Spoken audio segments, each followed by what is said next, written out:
महाराज जी हाँ, कुछ ज्ञान चाहिए। बड़ी कृपा हुई है जो आपके अंदर ये प्रश्न जागृत है। हम जीवन मुक्त होने के लिए आए हैं।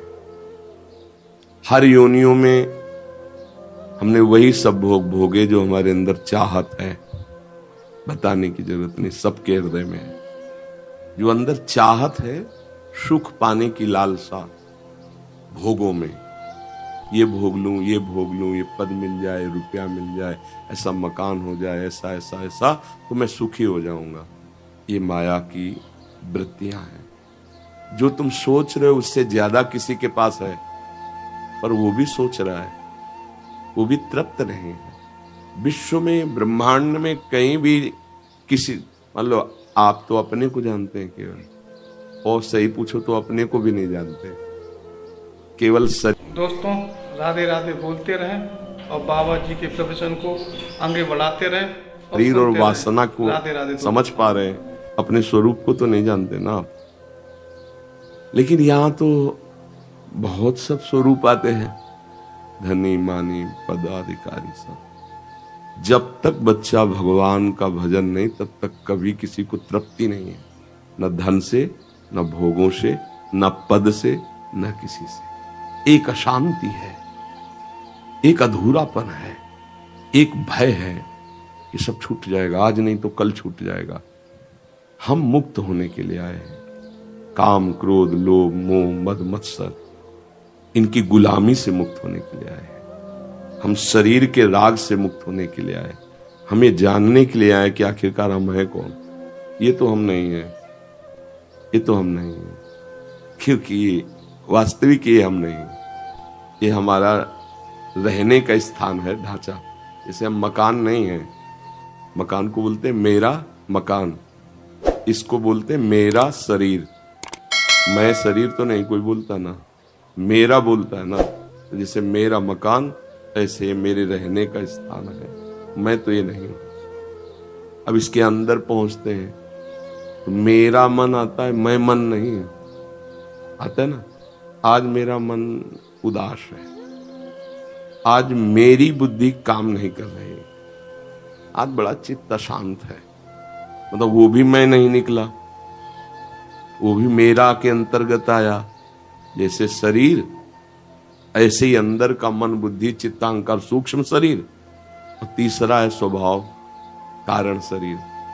बोले यार इस व्यक्ति का स्वभाव बहुत गंदा है, तो कहता देखो मेरा स्वभाव ऐसा ही है।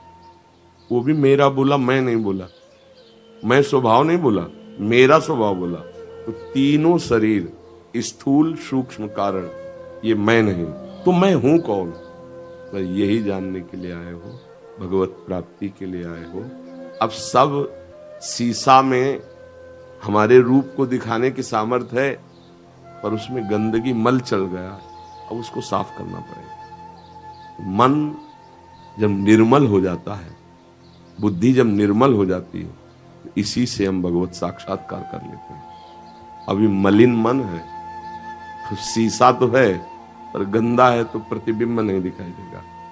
इसीलिए भगवान ने कहा निर्मल मन जन सो मोहि पावा, मोहि कपट छल छिद्र न भावा। अब हमें पहले मन की सफाई करनी है। गंदगी क्या चढ़ी है? ये काम, क्रोध, लोभ, मोह, मद, मत्सर, ये गंदगी चढ़ गई हमारे मन में। अब उसके साफ करने का जो साबुन है वो सत्संग है। सत्संग, जितना सत्संग सुनोगे और नाम जप करोगे, उतने ही आपका मन धुलता चला जाएगा। ये साबुन और जल दोनों चाहिए ना, केवल साबुन ही से साबुन लगा दिया अब जले नहीं तो कैसे? तो सत्संग और नाम जप, ये दो है मन की धुलाई के लिए। रोज सत्संग सुनो और नाम जप करो। तो सत्संग तुम्हें अच्छे आचरण बताता है, बुरे आचरणों का त्याग बताता है। तो बुरे आचरण त्याग दो, अच्छे आचरण करो, नाम जप करो। तो जैसे जैसे हृदय निर्मल होगा, वैसे वैसे आप अपने को जानने लगेंगे, अपने प्रभु को जानने लगेंगे। नाम जप करो। यहां भगवत प्राप्ति के लिए आए हो। साधन धाम मोक्ष कर द्वारा, पाए न जे परलोक संभारा। सो परत्र दुख पावई, सिर धुनि धुनि पछताए। काल ही कर्म ईश्वर मिथ्या दोष लगाए। रोज हमारी आयु नष्ट होती चली जा रही, 40 वर्ष 50 वर्ष व्यतीत हो, 50 वर्ष नहीं, अपने लोग देखो, कोई 45 का, कोई 50 का, कोई 25 का, कोई 30, इतने वर्ष व्यतीत हो गए, हाथ कुछ लगा नहीं। शुरुआत जहां से हुई थी वही अब भी है।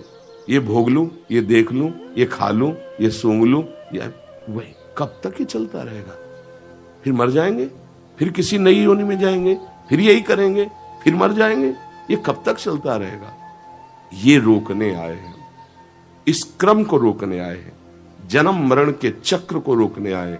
पुनरपि जननम पुनरपि मरणम पुनरपि जननी जठरे शयनम, इसको रोकने आए हैं। कैसे रुकेगा? सत्संग और नाम जप। साधन को हरि भजन है, कै सत्संग सहाय। सत्संग तुम्हारा साथी सहयोगी होगा और तुम्हें पार करेगा नाम। अब नाम जप नहीं है तो फिर पार नहीं हो सकते। तो सत्संग भी मिल रहा है, भगवत कृपा से मिल रहा है ना, तभी तो आए हो आप। तो अब नाम जप करो और सत्संग सुनो और अंदर ही अंदर प्रभु से प्रार्थना करो कि प्रभु मुझे ये ज्ञान दे दो, मैं ये जानना चाहता हूं कि मैं कौन हूं, आप कहां हो मेरे हृदय में, ये मैं पाना चाहता हूं। यही है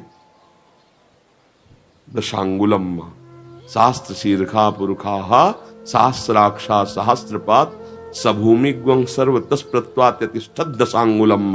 देखो यहां से नापो 4 4 8 और 2, ये दशांगुलम नाभि से हृदय, इसे कहते हैं हृदय। यहां भगवान का वास है। ऑपरेशन करके देख लो, बिल्कुल नहीं दिखाई देगी। आया अल्ट्रासाउंड कर लो, सीटी स्कैन कर लो, एक्सरा कर लो। इन प्राकृतिक यंत्रों में ताकत ही नहीं उस अविनाशी को पकड़ने की। तभी तो हम कहते हैं कि चाहे जितना विज्ञान बढ़ गया हो, मन का आज तक अल्ट्रासाउंड कोई कर ही नहीं सकता। मन का, परमात्मा का तो जाने दो, जीवात्मा का जाने दो। मन है ना सबके, दिखावे कि देखो ये मन चल रहा है, कहीं नहीं। स्थूल ढांचे का कर सकते हो, पांच भौतिक स्थूल ढांचे का, इसके आगे नहीं।